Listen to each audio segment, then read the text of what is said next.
की जय। श्री मोहनदास जी महाराज की जय। वंदन करिए वाला करुणा सागर गुरु जी ने। करुणा सागर गुरु जी ने प्यारा परम गुरु जी ने। वंदन करिए वाला करुणा सागर गुरु जी ने। अरस भुवन थी उतरी आव्या निज पदनो संदेशो लाव्या। भाग्यवंत भक्तों ने भाव्या भाग्यवंत भक्तों ने भाव्या। ऋषि मुनि पंडितो पूजे एवा मारा गुरु जी ने। वंदन करिए वाला करुणा सागर गुरु जी ने। मंगलकारी मूर्ति मनोहर स्वानुभव माझे गुरु सागर। अनंत छे गुरु नी आगळ अनंत गति छे गुरु नी आगळ। शरी खासी सनमावे एवा मारा गुरु जी ने। वंदन करिए वाला करुणा सागर गुरु जी ने। मीठी मधुरी मुखनी वाणी ज्ञान गंगा निर्मल पाणी। तृषा तुलनी तरसची पाणी तृषा तुलनी तरसची पाणी। चौद लोकना देवो चाहे एवा मारा गुरु जी ने। वंदन करिए वाला करुणा सागर गुरु जी ने। नर वेद सागर न्यालज करिया चरत बाना उरमा ठरिया। रण छोड़ ऋणानु बांधे मणिया रण छोड़ ऋणानु बांधे मणिया।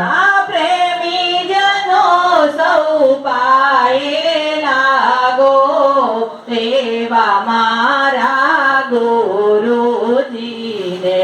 वंदन करिए वाला करुणा सागर गुरु जी ने।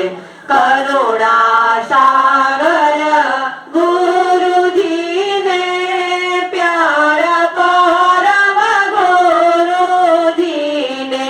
वंदन करिए वाला करुणा सागर गुरु जी ने। આજે બળે રક્ષાબંધન એ દેખાઈ આવે પ્રભાવ તો પડે જ. પ્રકૃતિનો જે સ્વભાવ પ્રકૃતિનો પ્રભાવ દેખાય વગર રહે નહીં.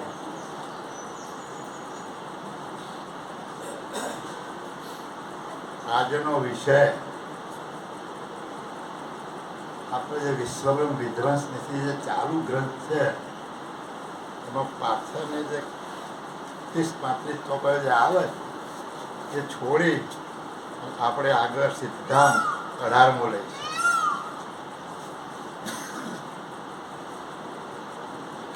હેલો, હા, એટલે કારણ કે એ આખો વિષય જ્ઞાની, સમજુ, વિચારશીલ સ્ત્રી પુરુષો માટે છે. અમુક મર્યાદાવાળો છે, એટલે આપણે એને મૂકીને આપણે આગળ જઈએ છીએ. એટલે સિદ્ધાંત 18 અથ શ્રી કરુણેશ કૃપાનિધિ સંવાદે કરતા મહેરબાન સ્તુતિ. દયાળુ પરમ ગુરુ આ જગતના વિશે કરતા કૈવલ માલિકનો હુકમ લઈ કુબેર સ્વામી નામનું પાત્ર ધારણ કરી અને અહીંયા આવી અને એમણે સકર્તા સિદ્ધાંત અને જ્ઞાન સંપ્રદાય સ્થાપના. બસ જ્ઞાન સંપ્રદાયની સ્થાપના પછી એમણે 15 ગ્રંથોની રચના કરી. ટોટલ ગ્રંથો 18 છે. 2 નરવેદ સાગરવાદજીએ લખ્યા અને 1 અચરતભાઈ. એ ગ્રંથોની અંદર ગુઢાર્થવાળું જ્ઞાન આપણને રજૂ કર્યું અને ગ્રંથો સમજવા માટે, એ ચોપાઈઓને સમજવા માટે ઘણી મહેનત, એનું અવલોકન, નું મનન કરવાથી જ એ આપણે સમજી શકીએ. કારણ કે બધા ગૂઢ રહસ્યો મૂક્યા. એક એક શબ્દ આગળ પાછળ મૂકવાથી એના અર્થના ઘણા બધા અર્થો ફરી જતા હોય. એ ઘણાને સ્વીકાર્ય હોય, કોઈને સ્વીકાર્ય ના પણ હોય. કારણ કે 4 વેદોની રચના બ્રહ્માજીએ કરી અને એ વેદોની અંદર સંપૂર્ણ જગતનું જ્ઞાન, તત્વોનું જ્ઞાન, 84 લાખ પ્રકારના ઘાટોનું જ્ઞાન, ભૂગોળનું, ખગોળનું, વનસ્પતિનું અને આ શરીરનું રગે રગનું જ્ઞાન એમણે કર્યું. અને એ જ્ઞાન 4 વેદોમાં લખાણ દ્વારા એ મૂકતા ગયા. હવે એ વેદોનું અધ્યયન 6 ઋષિ મુનિઓએ કર્યું. એ 6 ઋષિમુનિઓ પ્રખર જ્ઞાની પુરુષો હતા. જેમ તેમ નહોતા એ પુરુષ, મહાન વિચક્ષણ બુદ્ધિના.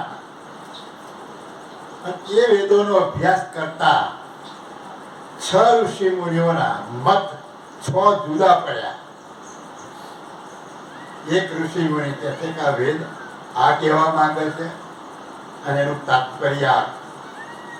બીજા ઋષિ મુનિ કહે છે કે ના, એવું નથી, એ આ કહેવા માંગે છે અને એનું તાત્પર્ય આમ. એમ 6 મત પડ્યા. 6 મહાન જ્ઞાની હતા. એવી જ રીતે આપણા ગ્રંથોની રચના પરમ ગુરુ ચોપાઈઓ બોલી ગયા. લખનારા લૈયાઓએ લખી. હવે બોલનાર કયા ભાવાથી બોલ્યા એને સમજવાનું આપણા જગતના મહાપુરુષોએ અથવા તો આપણે સામાન્ય જનોએ સમજવાનું. તો હવે 6 ઋષિ મુનિઓ આવા જ્ઞાનીઓ હતા, 6 મતભેદ પડ્યા. તો તમારા આવા ગુઢાર્થ જ્ઞાનમાં મતભેદ ના પડે એવું બને ખરું? દરેક જ્ઞાની પુરુષ પોતપોતાની રીતે એનો અનુવાદ કરે અને એ અનુવાદ દ્વારા મતાંતર એના જુદા પડે. પણ એને જો સચોટ રીતે સમજવો હોય તો બધાનું જ્ઞાન સાંભળી ન્યાય સહિત સિદ્ધાંતની રૂએ સકર્તા સિદ્ધાંત તૂટવો ના જોઈએ. જ્ઞાન સંપ્રદાય એટલે જ્ઞાનની વાત, જ્ઞાનનું કામ એક જ છે કે સત્યને સત્ય કહેવું અને અસત્યને અસત્ય કહેવું. એ જ્ઞાનનો વિષય, એમાં પછી કોઈની મોરખી ના. એ રીતે સમજી અને એ તર્જુમો કરીને જો સમજવામાં આવે તો થોડું ઘણું આપણે પરમ ગુરુના જ્ઞાનને જેમ તેમ સમજી શકીએ. સંપૂર્ણ તો વાત જુદી છે, પણ થોડી ઘણી પણ આપણે એમાં ચાચ ડૂબો ખરી, પણ આ રીતે પ્રયત્ન કરીએ તો. એટલે દયાળુ પરમ ગુરુને આ જે આખો 17મા સિદ્ધાંતનો જે ગર્ભગોષ્ઠીનો જે વિષય છે, એ વિષય આ જગતમાં કોઈએ એનું વિવરણ કરીને બતાવ્યું નથી. અને એ દયાળુ પરમ ગુરુએ એ વિષયને આખો ખુલ્લો કર્યો કે આ શરીર માતાના ઉદરમાં કઈ રીતે બને છે, એક ગુંદની અંદર એમાં કેવો મસાલો ભર્યો છે, એનું બંધારણ કઈ રીતે થાય છે, એ બંધારણ થાય ને વિકાસ થાય છે, તો વિકાસ થવાનું કારણ શું, કયા તત્વોથી વિકાસ થાય છે, એને પોષણ કોણ આપે છે, એ પોષણ કઈ રીતે છૂટવાથી બાળકની પ્રકૃતિ થાય છે, બહાર આવ્યા પછી એ પ્રણવ કઈ રીતે રેચકપૂર્વક ગતિનો થાય છે, અને એ રેચકપૂર્વકની ગતિનો થયા પછી અંશ કેવી રીતે બિરાજમાન થાય છે, એ બધું જ્ઞાન એમણે એ 17મા આજ્ઞાની અંદર આપણને જણાવ્યું. તો દયાળુ અહીંયા કૃપાનિધિ કહે છે કે અબ પુણે કુછ હોય કશું બાબજ. બોલો. અબ પુની બુજ હોય કછુ બાબજા, સાવજ કરી તો યનકો, સબ વિધિ સમજ બતાવું ફેરી ન કે, બુજન પરે મોયનકો. અબ પુણે કુછ હોય કશું બાબજ. કૃપાનિધિ સકર્તા માલિક પરમ વિશેષ અંશને કહે હે મારા પરમ વિશેષ, હવે તારે કઈ પૂછવું તો પૂછ, હજુ બાકી કઈ હોય તો. સાવજ કરું તો એમ હું તને સિંહ જેવો બનાવી દઉં. જેમ આ જગતની અંદર અનેક પ્રકારના પશુઓ, એમ દરેક પશુઓમાં શ્રેષ્ઠમાં શ્રેષ્ઠ સ્થાન સાવજનું, સિંહનું, એવો તને સિંહ ગર્જના વાળો બનાવો. સબ વિધિ સમજ બતાવું ફેરી કે આ જગતના એક એક તત્વની જે વિધિ છે એ બધી જ તને સમજ પડે એવી રીતે સમજાવી દઉં. સંપૂર્ણ જ્ઞાની બનાવું. બુજ ન પડે તો એમ પછી તારા પૂછવાની કોઈ જરૂર પડશે નહીં, અને તને બધી જ સમજ પડી જશે.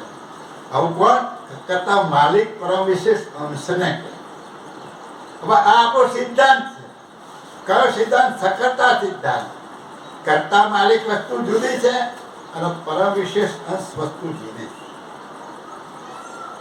આ સિદ્ધાંત ઉભો રાખવા માટે કર્તા માલિક પરમ વિશેષ અંશને કહે છે કે તમારે હવે કઈ પૂછવાનું તો પૂછો, હજુ બાકી રહી ગયું હતું.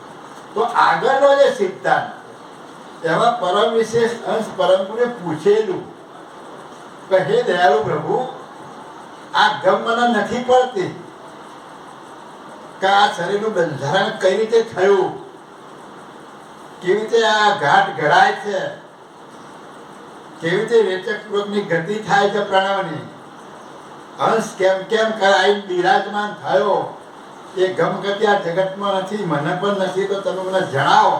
એ વખત એમના જ્ઞાન આપી અને સમજાયેલું. અને એ સમજાયા પછી કહે છે કે હજુ તારે કઈ પૂછવું હોય તો પૂછ, હું તને સંપૂર્ણ રીતે તૈયાર કરીશ. કોઈ બાબતમાં હું તમને બાકી નહીં રાખું. હા. અહો સ્વામી તુમ હવિત હેતારથ, મુજ પર મહેર અનંતો, અબ કી બેર બુજન પરી ઉતર, દેહુ તુમ સમર્થવંતો.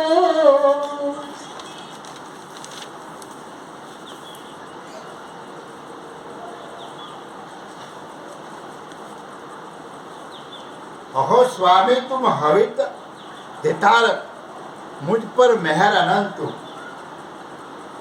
પરમ ગુરુ કહે છે, પરમ ગુરુ કૃપાનિધિ તરીકે સંબોધ્યા છે અને કર્તાને કરુણેશ તરીકે સંબોધ્યા. એટલે કૃપાનિધિ બોલે છે, પરમ ગુરુ બોલે છે, પરમ વિશેષ અંત બોલ્યા. કહો સ્વામી તુમ હવિત હેઠા, તમે મારા પર કેટલું બધું હેત રાખો. આ જગતમાં કોઈ અંશ ઉપર આવું હેત તમે ધારણ નથી કર્યું. તમે એટલું બધું મારા ઉપર હેત લાયા છો. મુજ પર મહેર અનંત, તમારી મહેર મારા ઉપર અનંત છે. એ મહેરનું વર્ણન કરી શકું એમ નથી. અબ કે બેર મુજ ન ધરી ઉત્તર, દેહ તુમ સમરથ બનતુ. આ મારા ઉપર તમારું જે હેત છે એ હેત કે એટલું બધું જબરજસ્ત છે કે જેની સમજ નથી પડી તેના ઉત્તર સમર્થ ધણી તમે મને જણાવો.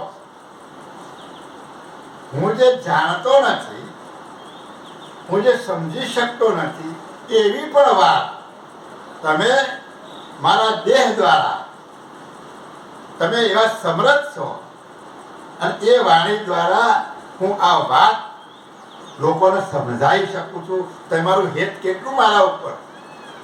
હવે જો આ દયાળુ પરમ ગુરુ કૈવલના રીતે આદિજી કરતા હોય તો આપણે પણ સમજવા માટે આપણે પરમ ગુરુને આદિજી કરવી પડે કે તમે જેમ કૈવલને માથે રાખ્યા એમ તમે અમારા શિર ઉપર છો. આ જ્ઞાન આપવા માટે તમે આયા, આ લક્ષ્ય બોધ આપવા માટે તમે આયા. તમારા જ્ઞાન થકી આ શરીરમાં હું કોણ છું અને જગતનો સર્જનહાર કોણ છે એ તમારા જ્ઞાન થકી અમે જાણવાના છે. તો આપણે પણ આપણા શિર ઉપર પરમ ગુરુને ધારણ કરવાનું. यही अपरम तुम्हें तीजी. हाँ, अति परम तुमरे गत कीयत, निगम लहे नहीं अंतु, आद्य अंत मध्य को न पावत, तुम घर रहे न एकांतु. अति अपरम परवारी गत की अत નિગમ લહે નહીં. તમારી અપરંપાર ગતિ એવી છે કે તમારી ગતિને વેદો પણ જાણી શક્યા નથી. એટલે વેદોમાં પણ તમારું વર્ણન નથી થઈ શક્યું. તમારી એવી અપરંપાર ગતિ છે. આજ અંત મધ્ય કોહ ન પાવત. આ જગતની જ્યાંથી રચના થઈ છે આજ અંત અને મધ્યની અંદર ત્રણેય કાળમાં તુમ ઘર રહે ન એકે, તમારું જે નિવાસ સ્થાન છે, તમે જે ધામમાં રહ્યા છો એ ધામનું અને તમારું વર્ણન આજ સુધી કોઈ મહાપુરુષ કરી નથી ગયા. તમે અકથ કથા વગરના રહ્યા. કોઈ પણ પુરુષે એ વાતનું વર્ણન નથી કર્યું. હા, तेहि तुम रहे न रहना विगत घर, अति आगोप अवेवो, तेहि तुम पावो कुन करियन से, कहो करुणेश संवेवो. तेहि तुम रहे न रहन अविगत घर, यही अगोप अगोप अवेव, તે હમ પાવે કુન કરિયન સે, કહો કરુણે દેવ. દયાળુ પરમ ગુરુ કહે છે આવા તમે ગોપનીય, તમને કોઈ મહાપુરુષ ગાઈ શક્યા નથી. તમે આવા મહાન પુરુષ છો તો હવે તમને અમે કેવી રીતે પ્રાપ્ત કરી શકીએ? કઈ ક્રિયાથી અમે પ્રાપ્ત કરી શકીએ? તમે એવી કઈ ક્રિયા છે કે જેના વડે અમે તમે જાણી શકીએ? કહો કરુણે થવેવું, હે કરુણે તમે મને સમજાવો. પરમ ગુરુ કરુણેશને કહે કે આવા તમે અકથ ગુહ્ય રીતે રહેલા પદને કોઈ જાણી શક્યું નથી, કોઈ સમજાયું નથી, તો હવે આ પદને હવે કેવી રીતે પ્રાપ્ત કરી શકીએ તમે મને જણાવો. કેવી અદભુત વાત કરી, પરંતુ નહીં જાણતા હોય. હે, એમના હુકમથી તો આયા છે, પણ કહેવાનો મતલબ કે કેટલો દાખલાતા ભાવ તમને બતાવે. તો આપણામાં આવો દાસતન ભાવ છે ખરો? આપણે તો કર્તાની હોડ માનીએ છે ઘણા. હા, ઘણા કર્તાની હોડ માને. ઘણા એ કહે છે કે ભગવાન નહીં આપવું પડે. વાતમાં આપણે એક ટેવ પડી છે, નથી કહેતા કે ભાઈ અમે ભક્તિ એવી કરીએ ભગવાન નહીં આવવું પડે. તો આ એક આપણે શું થયું? આ એક અહમ થયું. હે, આપણે એક અહમ થયું. આપણે કોઈ ઘરમાં વડીલ હોય તો મોટા માણસનો વડીલને કામ સોંપવું હોય તો આપણે વિચાર કરીએ કે આ કામ સોંપાય. તો આપણે દરરોજ કામ સોંપ કરીએ. આ કરજો, આ કરજો, આ કરજો, આ કરજો, આ કરજો. પણ એ તો સર્વજ્ઞ છે. આપણું બાળક હોય 6 મહિનાનું, 12 મહિનાનું, વર્ષનું, 1.5 વર્ષનું, 2 વર્ષનું, એ કશું પાકતું નથી, છતાં એની માં એના પર કેટલું ધ્યાન રાખે. એવી રીતે એ ધ્યાન રાખવાનું બંધ ક્યારે કરે? એ 10 વર્ષનો થઈ જાય પછી ધ્યાન રાખવાનું. કેમ? કે હું સમજતો થઈ ગયો. જો નાનો રહેતો તો આપણે નાના રહેવાનું, તો એ બધું ધ્યાન રાખે. સજાણ પુરુષ વિનંતી સર્વજ્ઞ સાક્ષાત. હર પલનું એ જાણે. તમારે શું જરૂર છે બધું જાણે. છતાં આપણે દરરોજ કહ્યું અહીં કહેવાનો મતલબ શું છે મારો? કે આવા પરમ ગુરુ હોવા છતાં એમનો દાસાતન ભાવ કેટલો છે માલિક પ્રત્યે કે હે પ્રભુ, તમને મારા મેળવવા તો કઈ રીતે મળું? હે, તો એમને એમાંનાથી છૂટા પડ્યા છે ખરા? એ તો પોતે સ્વરૂપે જ છે અને કર્તાની એકતામાં જ રહ્યા. કર્તા માલિકની એકતા એમનાથી છૂટી થઈ નથી. તો આવું પૂછવાની જરૂર છું. તો આ તમને જણાવે, તમને સમજે કે હું જેમ કર્તા પાસે માગણી કરું છું એમ તમે પણ આવા દાસતન ભાવ રાખી અને માગણી કરશો તો તમારા હૃદયમાંની ગતિ ઉતરશે. તમને પછી પૂછવા જેવું નહીં રાખે. પણ આપણે આ દયાળુ પરમ ગુરુ આપણને શીખવા. હા, ને કે સિદ્ધાંત જોવા જઈએ તો પરમ વિશેષ અંશ કરતા એકમેક એમણે એનાથી છૂટા પડ્યા જ નથી. તો અહીંયા પ્રશ્ન ના કોઈ કરે તો ભાઈ કેવી રીતે મળવું?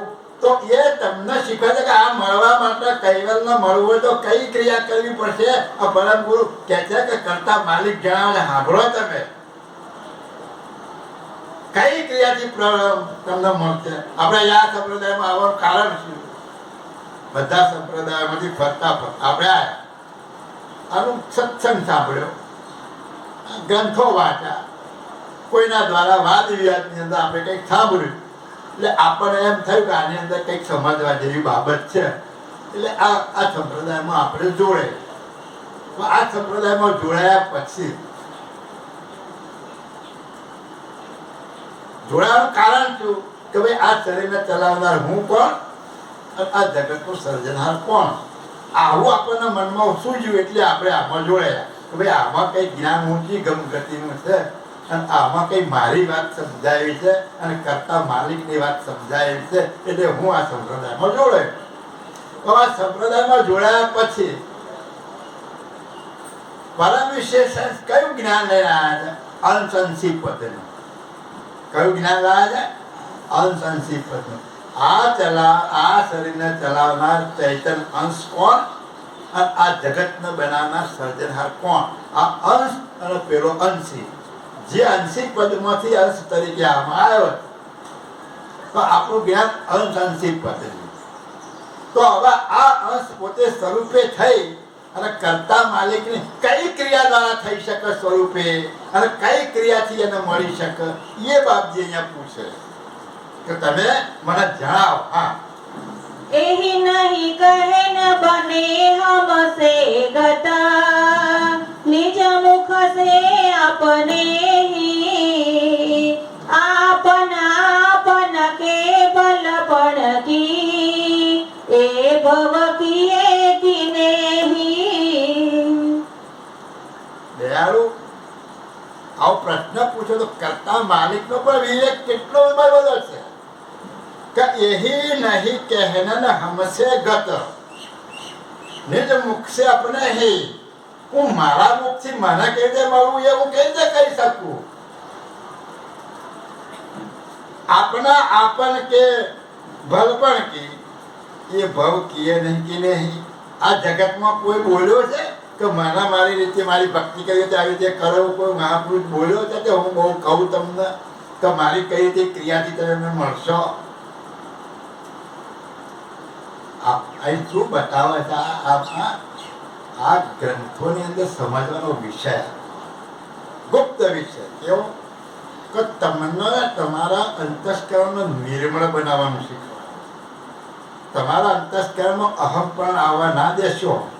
ગમે એટલા જ્ઞાની બનો, ગમે એવા ભક્ત બનો, ગમે એવા દાનવીર બનો, ગમે એટલું તમે લક્ષ્ય ભજનમાં બેસતા હોય 12 કલાક સુધી, તમને કદાચ કોઈ ચમત્કાર મળ્યો હોય, જાણવા મળ્યો હોય, સમજવા મળ્યો હોય કે જાણવા મળ્યું હોય, છતાં એના અંતસ્કરણની અંદર રાખજો. તમે એવા અહમની અંદર આવી ના જતા.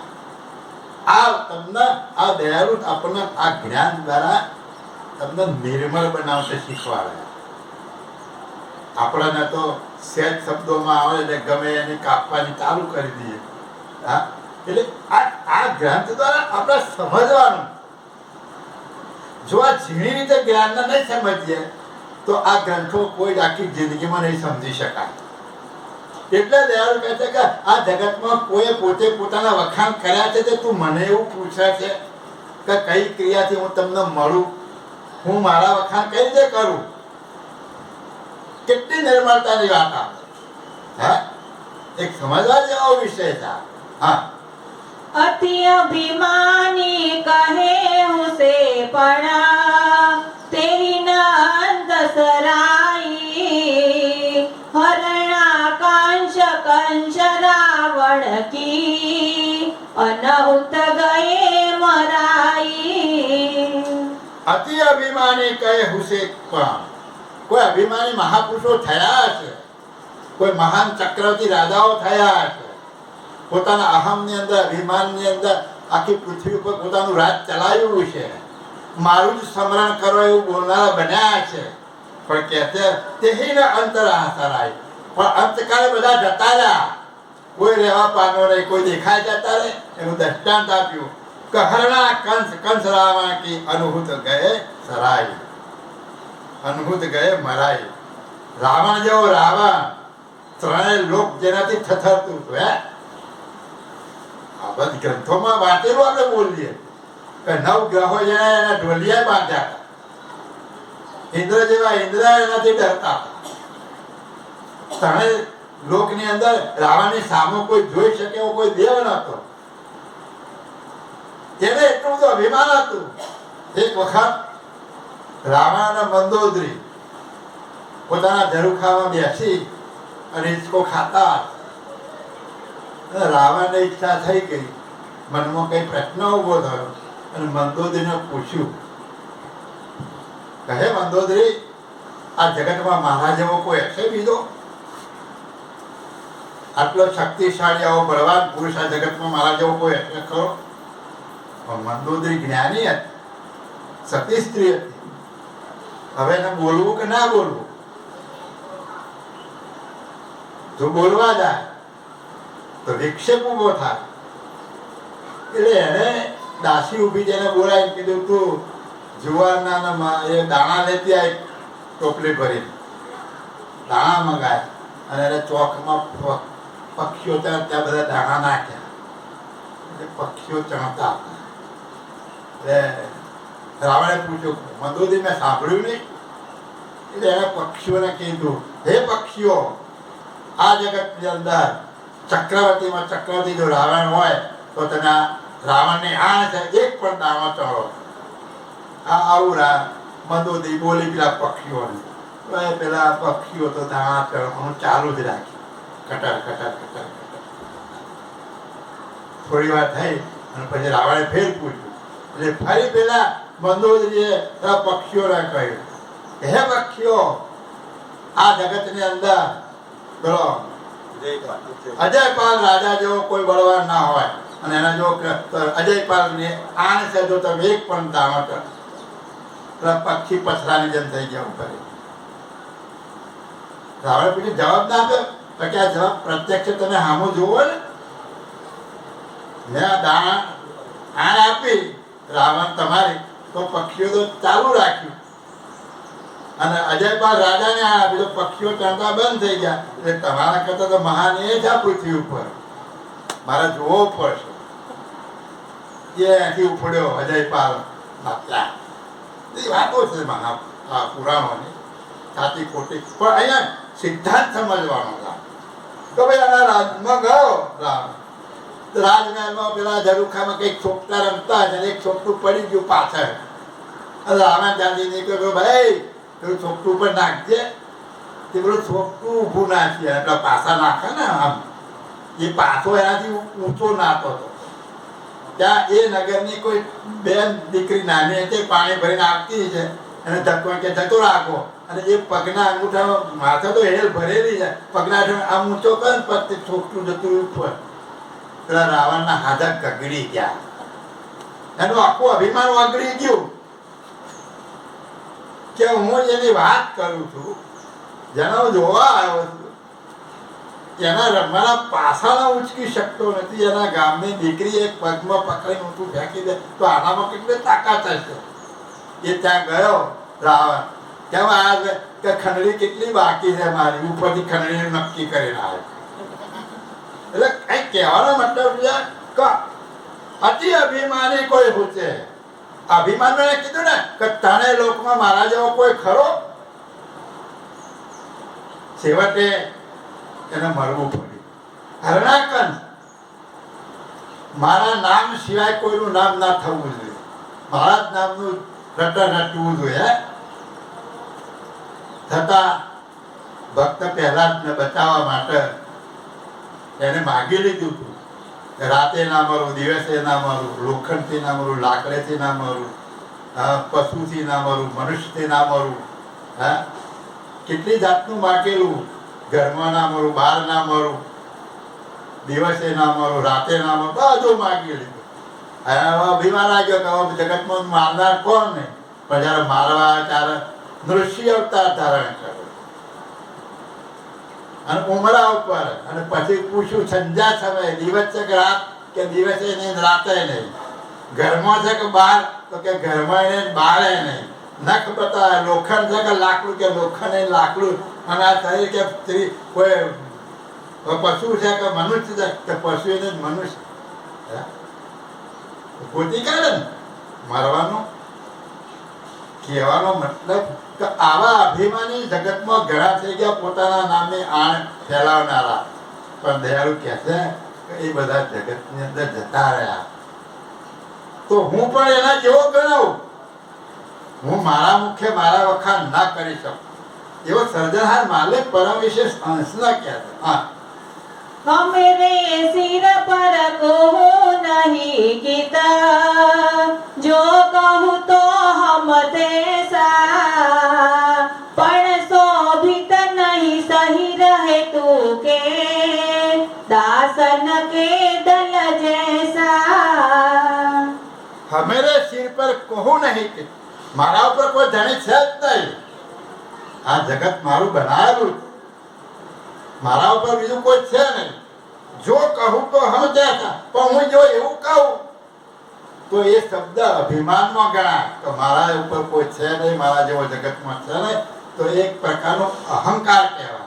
હવે આ કદાચ બોલ્યા હોય તો એમનો વાતો ખરો, એમના ઉપર કોઈ ખરું બીજું. છતાં પરમ વિશેષ અંશને જવાબ આપી અને આપણને શીખવાડે છે કે તમે આવો બની ના જશો. જગતમાં રહો ને તો નિર્મળ બનીને જીવજો. હા પણ શોભિત નહીં સહી હેતુ કે પણ આવું કહેવા માટે હું મુખથી બોલું તો મને શોભે નહીં. દાસન કે દલ જેસા કોઈ કે તમે કેવા છો તો જેવું દાસનું દલ છે એવો હું છું. સમજી લો તમે માલિક કેવા તો તમારામાં એના પ્રત્યે કેવો ભાવ છે. જેવો તમારો ભાવ એવો સર્જનહાર માલિક છે તમારામાં. તો દાસના દલ જેવો છું. કેટલું સરળ બતાવ્યું. હવે તમારા દિલને કેવી રીતે રાખવું, કેવું ભજન કરવું, કેવી રીતે રહેવું એ એ હવે આપણું પોતપોતાએ સમજવાનું ને. કારણ કે તમારું જેવું હૃદય હશે એવું એ બનશે. સહેજે કચાશ હશે તો ત્યાં કચાશ રહેવાનું, સહેજે અહમ હશે તો ત્યાં રહેવાનું.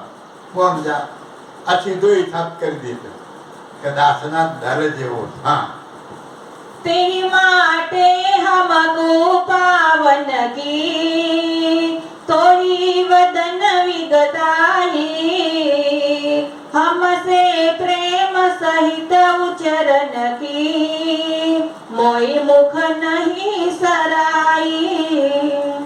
તેહી માટે હમકો પાવન કી તો હે વદન વેકતાય. માટે આ પ્રશ્ન તો મને ના પૂછી હું કેવો છું એવું વર્ણન તારા મુક્તિ તું કરજે, મારા મુક્તિ ના કહેવાય. હા, આ કોના માટે નાખ્યું? પરમ ગુરુ. કે પરમ ગુરુ આવા કરતા માલિકના જે વખાણ કરે ને એવા કરતા માલિક છે નક્કી થઈ ગયું. તો પરમ ગુરુ કૈવલનું જે વખાણ કરે, કૈવલને કેવી રીતે મળવું, કયા નિયમ પાળવા, કેવું ભજન કરવું, કઈ ક્રિયા કરી, એ પરમ ગુરુ જે કે એ ક્રિયાથી તમને કરતા માલિક મળવાના. શું કહ્યું?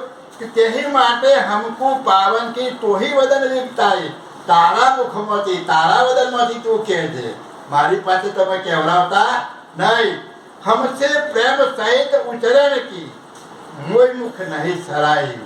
એટલે પ્રેમ સહિત તું આ જગતના જનોને જણાવજે, મારા મુખથી તું આ કહેવડાવતો નહીં. હા, तब तो बने तोयन से मोई पावन के पेजो भाव प्रीत है तन रस बस के वचन सवेत सहेजो. તબ તો બને ન તોયન છે મોય પાવન કે પેજુ. એટલે તારાથી જ આ મુખ કેવી રીતે પ્રાપ્ત થવું એ વચનો તારાથી જ બોલાશે. ભાવ પ્રીત હેતન રસબસ કે વચન સવેત સહેજુ. તારા મુખથી જે વચનો નીકળે અને એ વચનોમાં જે રસબસ થશે એ તારા વચનો પર વિશ્વાસ રાખી અને સહેજા સહેજ મારું ધામ તું ઓળખાઈશ, એ ધામ એને સહેજા સહેજ મળશે. હવે આપણે કોના વચનો પાળવાના છે? પરમ ગુરુના વચનો પાળવાના, બીજા કોઈના માનવાના નહીં. ગમે તેવા સાધુ સંત મહાત્મા હોય, હા એમની પ્રેમભરી વાણી સાંભળવી આપવું, પણ માલિકને પ્રાપ્ત કરવા માટેનો રસ્તો તો પરમ ગુરુના મુખે જે બતાવ્યો છે એ રસ્તો પકડશો તો જ તમને પ્રાપ્ત થશે. બાકી બીજાના કહેલી જેટલી ક્રિયાઓ કરશો એ ક્રિયાથી એ વસ્તુ પ્રાપ્ત થશે નહીં. એ પરમ ગુરુએ મોહર મારી દીધી.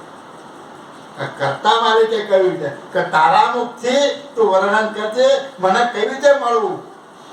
જે ક્રિયા, જે રહેણી કહેણી, જે ભાવ, જે ભજન, જે હેત જે રાખવું હોય એવું તમારા મુખે વર્ણન કરી અને ભક્તજનોને જણાવજો તો હું સહેજા સહેજ એ ધામ આ ભક્તજનોને પ્રાપ્ત થશે. કેટલી સરસ વાત કરી. આ ગ્રંથો સમજવાની એક કળ છે અને એ કળ જો તમને આવડશે તો એક એક શબ્દ ખોટો પડશે નહીં ને તમને સમજાશે. અને એ કળ જો નહીં હોય તો તમને બધું જુદું જુદું ભાસમાન થશે અને આપણે સમજી નહીં શકીએ અને નહીં સમજી શકીએ એટલે વાદ અને વિવાદ ઉભા થશે. એટલે દયાળુ પરમ ગુરુ અતિ ગુહ્ય વાતો એવી સરળતાથી આપણને સમજાવવાનો પ્રયત્ન કર્યો, પણ આપણે એને સાઈડમાં કેમ કે ભાઈ આ તો પરમ ગુરુનો કૈવલનો એમનો પેલો સંવાદ ચાલે છે, આપણે એના હાથે કઈ લેના દેના ના. પણ એ સંવાદમાંથી જ તમારે સમજવાનું.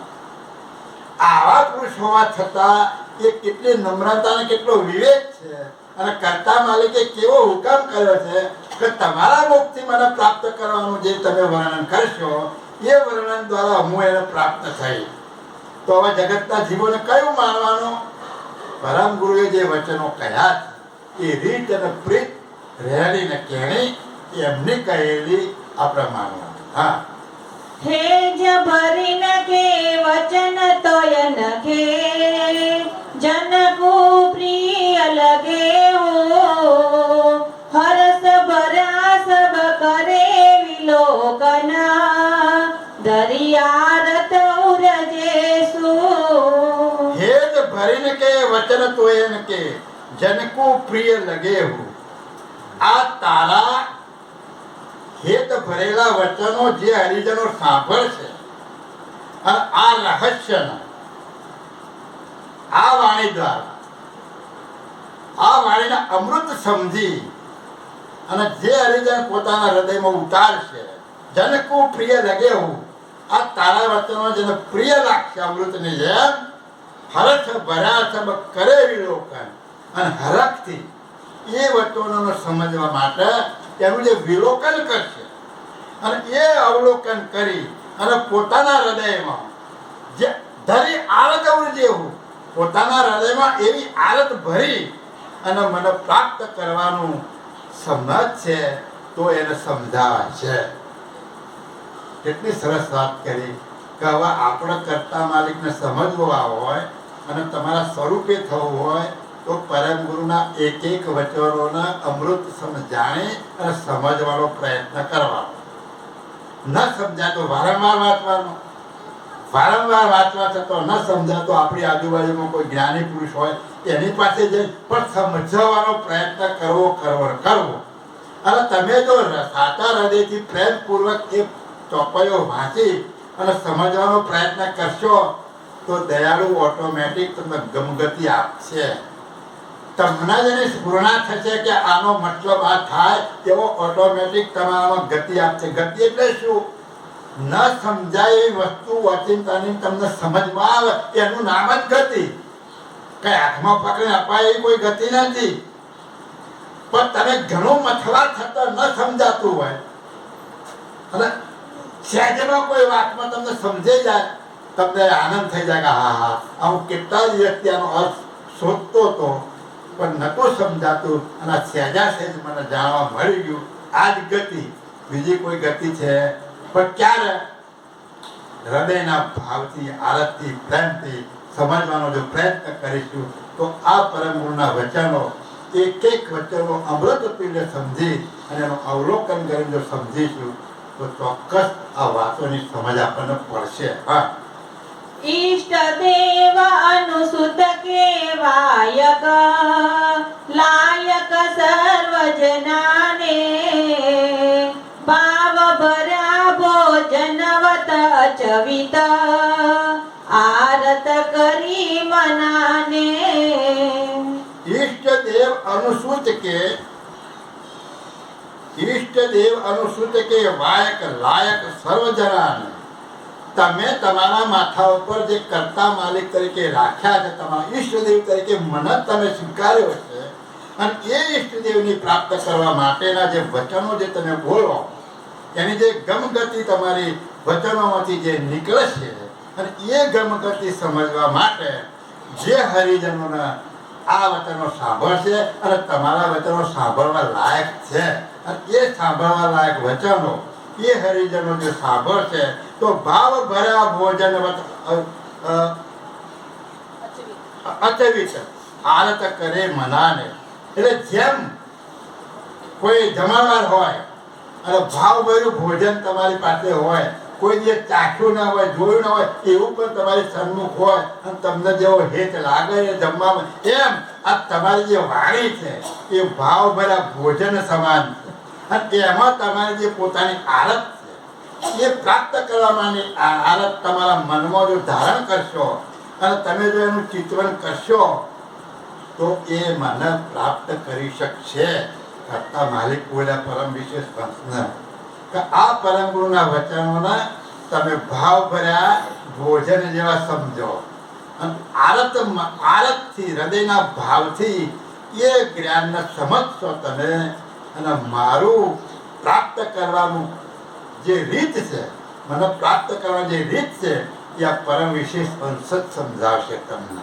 અને એ વચનોને તમે સમજશો તો મને તમે પ્રાપ્ત કરી શકશો.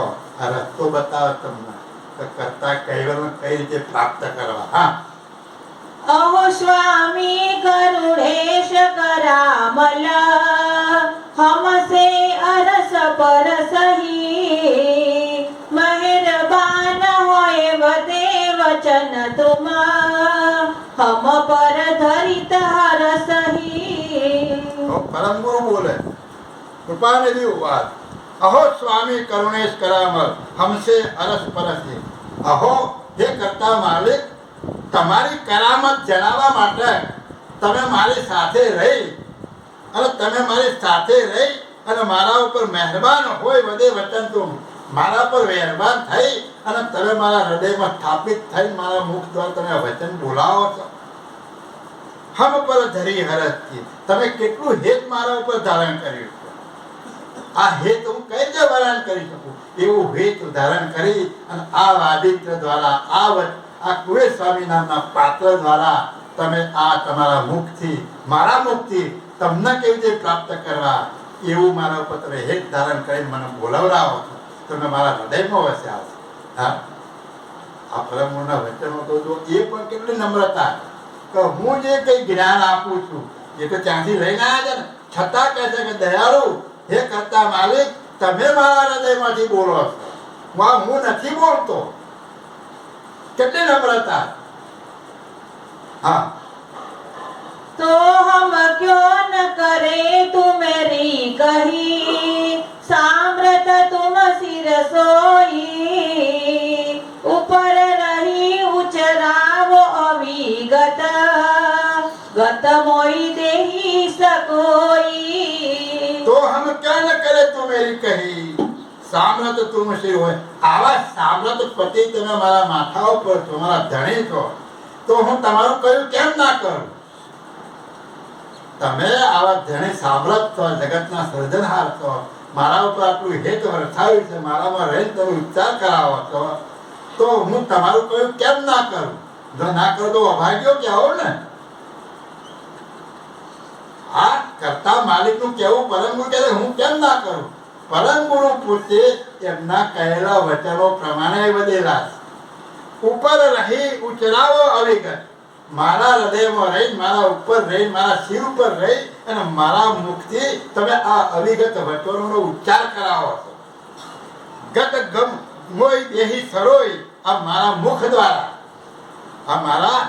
દ્વારા તમે આ વચનોનો ઉચ્ચાર કરાવો. દયાળુ પરમ ગુરુ જે કઈ બોલ્યા છે એ કરતા માલિકના હુકમથી બોલેલા. બોલો ને કે તમે બોલશો, તમારા વચનો પ્રમાણે હું એને પ્રાપ્ત થઈ. હા, जब तो मेरे हद के कमल में रहो निरंतर आपो जेहि जेहि वचन वधु विगतव के साम्रथ तुम परतापो. जब तो मेरे हृदय कमल में रहो निरंतर. માટે હે દયાળુ કરતા માલિક, તમે મારા હૃદયમાં કાયમ વધજો, નિરંતર તમે વધજો. જેહી જેહી વચન વધુ વિગત કે સામ્રાજ્ય તું પ્રતાપુ. તમે મારા હૃદયમાં વધજો અને કાયમ માટે હું કઈ જે બોલું છું એ તમારા કહેવાથી અને તમારા પ્રતાપથી જ હું બોલી શકું છું. તમે સામ્રાજ્ય જણી જાઓ મારા માટે.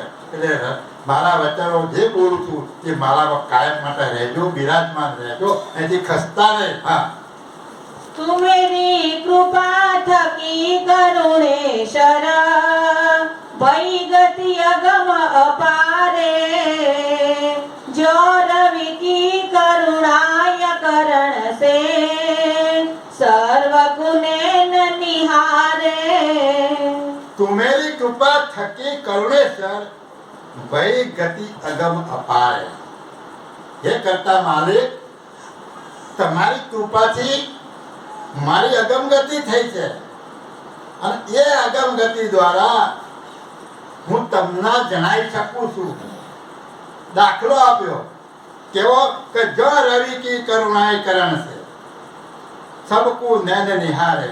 જેમ સૂર્યનો ઉદય થાય અને એ સૂર્યનો ઉદય થતા એના કિરણો દ્વારા જે જગતનો પ્રકાશ થાય અને એ પ્રકાશ આંખના અડતાની સાથે જ આ જગતમાં જેટલો પદાર્થ છે એ બધો આંખો જોઈ શકે. જો સૂર્યનો ઉદય ના થયો હોય તો આંખ હોવા છતાં એ પદાર્થને જોઈ શકે છે? નથી જોઈ શકતી. તો હે કરુણેશ, હે પતિ સકતા માલિક, તમારી કૃપાથી હું આ બધું જોઈ શકું છું. શું બધું જોઈ શકવાના? આખા જગતની ઉત્પત્તિનો ક્રમ કેવી રીતે થયો, પોતાના સ્વરૂપને કેવી રીતે જાણવું, અને તમારી સાથે કરતા માલિકની સાથે એકતા કેવી રીતે કરવું, એ બધું જ તમારી કૃપાથી આ આંખો મારી જેમ સૂર્યના કિરણથી આંખો જોઈ શકે છે એમ તમારી અપાર અગમ ગતિથી હું આ બધું જોઈ શકું છું. હા. પુનિતુ મહી સતવંત સતાસે મોયંત સભય સચહી જ્યોતે લોહ ચલત ચુંબક સે જો નચવો ત્યાં નચહી.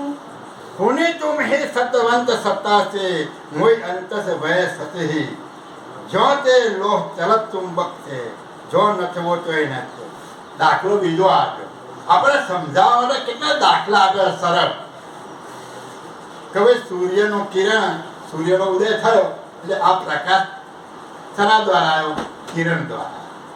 અને પ્રકાશ આવતાની સાથે આંખ જોતી થઈ જ નથી થઈ. રાતે અંધારું હતું જો જોતી નથી, અને પ્રકાશથી જોયું ને, જોવાનું કામ તો છે જ, પણ પ્રકાશ ના હોય તો જોઈ એટલે જ્ઞાન તો કથી શકવાના હતા. પણ સૂર્યના પ્રકાશથી જેમ આ દ્રષ્ટિગોચર બધું થાય છે એમ માલિકની કૃપાથી જગતની આખી રચનાનું જ્ઞાન પરમ ગુરુને મળે છે, અને એ એમના મુખ દ્વારા કરતા માલિક બોલાવે છે. તો એવી રીતે કે લોહી ચુંબક, કોઈ લોહી ચુંબક હોય અને નીચે કોઈ પુતળી હોય તો એ પુતળી પેલું લોહી ચુંબક આગું પાછું થાય તો પુતળી નીચે આગી પાછી નાચવાનું કામ કરે. પણ એ કોની સત્તાથી નાચે છે? લોહી ચુંબકની સત્તાથી નાચે. એટલે દયાળુ કહે છે કે એ પ્રમાણે આ મારા વડે તમે બોલો છો, તમે બોલાવો છો હું બોલું છું. આ પણ પોતાના માથે ભાર લેતા નથી. પરમ ગુરુ પર પોતાના માથે ભાર લેતા નથી કે આ જ્ઞાનને હું જાણું છું, એમના ધામમાંથી આવ્યો છું, કર્તાની સાથે એકમેક રહું છું, જગત મારી સન્મુખ બનેલું છે એટલે હું બધું જાણું છું એવું ના બોલ્યા. પણ શું બોલ્યા? કે તમે મને જેમ લોહી ચુંબક પુતળી નચાવે છે અને એ પુતળી નાચે છે એમ તમારા બોલાવાથી હું બોલું છું. એ પણ ત્યાં આગળ નિર્મળ રહ્યા, એ પણ નાના રહ્યા, એ પણ અભિમાન ધારણ કરતા નથી. કેટલી સરસ વાત આપણને સમજાવે કે આ લોહી ચુંબકની પુત્રીનું દ્રષ્ટાંત આપી. હવે આનું દ્રષ્ટાંત તમે બીજા લઈ જાઓ તો ભાઈ એ તો કરતા સિવાય કશું હલી શકતું જ નહીં. તો આ અનસંસી બધા તમારે તકલીફ પડે એ જ્ઞાન સમજાવો. પણ દ્રષ્ટાંતનો આશય શું છે એ સમજવાનો હોય કે આ નિર્મળતાથી બોલ્યા કે તમે જેમ ચુંબક પુત્રીને નચાવો છે એમ તમે મારા મુખમાંથી બોલાવો. હું તો કઈ કરતો નથી, છૂટા પડી ગયા કે તમે મને બોલાવડાવો છો, હું બોલતો નથી. હા. और तरुवन के बीज सकल होता जमी माँ जमी समसोई तेहि धन के अपसे अंकुरही उदय हवित सब कोई. ત્રીજું દ્રષ્ટાંત આપ્યું. ઓર તરવર કે બીજ સકલ હોત જમીનમાં જમી સમસોઈ. આ પૃથ્વી ઉપર, આ પૃથ્વીની અંદર અનેક પ્રકારના બીજકો પડેલા જ છે. અનેક પ્રકારના બીજકો પડ્યા છે પણ એને મેળે કોઈ ઉગતા નથી. તો શું કહે છે? તેહી ઘન કે અપસે અંકુર હી ઉદય હવિત સબ કોઈ. પણ સઘન ઘનમાંથી વરસાદ પડે તો એ અંકુર ઉગી નીકળે. આ દસ્તા લાગો એવી રીતે મારામાં બધું છે પણ તમારી કરુણા આવે તો જ ઉદય થઈ બહાર આવે, બાકી વાર આવી શકે એવું નથી. કેટલી નિર્મળતા બતાવે છે. વિચાર તો દસ્તા તો કેવા આપ્યા આપણને સમજાવવા માટે કે હે દયાળુ કરતા માલિક, આ જગતની અંદર આ પૃથ્વી ઉપર જેમ બીજકો પડ્યા છે પણ એના ઉપર જો સઘન ગણની વર્ષા 1000 વર્ષ સુધી ના પડે તો એ અંકુર હજારો વર્ષ સુધી ઉગે નહીં. પણ જો સઘન એ વરસાદ રૂપે પાણી પડે તો એ બધા અંકુરો ઉગી નીકળે. ઉગવાની ગતિ તો એનામાં છે, પણ સ્વયં ઉગી શકતી નથી. એમ હું પણ તમારા બોલાયેલો જ બોલું છું, તમારા સિવાય બોલી શકતો નથી. હા, તેહી પરકારે તુમઈ આદ્ય ધન કરુણા તોય તુમ કેરી તેહી તોય કરુણા સે ઉદ્ભવા અનુભવ ગતિ હમેરી. તેહી પ્રકારે તુમ હૈ આદગન કરુણા તોય તુમ કે. એ પ્રકારે તમે સઘન રૂપે છો અને તમારી કરુણા વર્ષા રૂપે છે. તમે સઘન રૂપે છો અને તમારી કરુણા વર્ષા રૂપે છે. તેહી તોહે કરુણા સે ઉદ્ભવ. જેમ વરસાદના પાણી ઉદય થાય એમ તમારા કરુણા રૂપી વરસાદથી મારામાં આ જ્ઞાન રૂપી અંકુરનો ઉદય થાય છે. કરુણા સે ઉદ્ભવ અનુભવ ગતિ હમેરી. મારી જે અનુભવની જે ગતિ છે એ તમારી કરુણાથી મારો અનુભવની ગતિ ઉદિત થાય છે અને હું આ જગતને જણાવી શકું છું. હા, તવ તેજેહી અનુભવ ગમ ગતિયા તમો વિના તદીપન હોઈ ન ભવિત ભવ મે તેહી ભવાવન આપ વિના કિનુ કોઈ. તબ તેજેહી અનુભવ ગમ ગતિયા તું વિના તદીપ ન હોય. એટલે જ હું દયાળુ હે કરતા માલિક, હું તમને વિનંતીથી કહું છું કે આ મારામાં જે અનુભવ ગતિ આવી છે, તબ તેજેહી અનુભવ ગમ ગતિયા, મારામાં જે અનુભવ રૂપી જે ગમ ગતિ છે, તું વિના તદીપ ન હોય. તમારા સિવાય એ ઉદ્ભવી શકે એમ નથી. ન ભવિત ભવ મેં તઈ ભવાન આપ વિના કિનું કોઈ. આ જગતની અંદર આ ભાવમાં એવું કોઈ નથી કે તમારા સિવાય આવું કરી શકે એવું આ જગતમાં કોઈ બીજો પેદા થયો નથી. તો તમે એક વિચાર કરો, આ જગત ઉપર દ્રષ્ટિ પસારીને જુઓ કે આ જે જગતની રચના થઈ છે એ કોણે કરી, એ કોઈને વિચાર આવતો જ નથી. સત્સંગ, જ્ઞાન, સમૃદ્ધિ આ બધું જગતમાં છે. કથાઓ થાય છે, સત્સંગ થાય છે, મહાપુરુષની વાતો થાય છે. એ બધા મહાપુરુષો પૂજનીય છે, વંદનીય છે. કોઈને આપણે વાત નથી કરવાના. એ મહાન પુરુષો છે, એમણે જગતનું જ્ઞાન આપ્યું છે. કેવી રીતે જીવવું, કેવી રીતે ભક્તિ લાઈનમાં જવું, બધું જ્ઞાન આપ્યું છે. પણ આ જગત કોણે બનાવી એ જ્ઞાન કોઈ નથી કરતું. બાકી મહાપુરુષે બધું જ્ઞાન આપ્યું જ છે. એકે એક તત્વનું વિવરણ કર્યું છે, આખા બ્રહ્માંડ ભરનું વિવરણ કરી નાખ્યું છે. તમે જ્યોતિષ શાસ્ત્ર શું છે, ખગોળ શાસ્ત્ર શું છે, આ બધું જ જ્ઞાન આ મહાપુરુષે સંશોધન કરીને આપણા ઋષિમુનિ બધા વૈજ્ઞાનિક હતા, બધું જ જ્ઞાન કચ્યું છે. પણ આ જગત કેવી રીતે ઉત્પન્ન થયું એ કોઈ બનાવી, એને કોઈ ગાયું નથી. તો મારે તો ફક્ત એટલી જ વાત કરવાની. ત્યાં સુધીનું તો જગતના મહાપુરુષો ગઈ ગયા છે. એટલે બધા મહાપુરુષો પૂજનીય અને વંદનીય છે.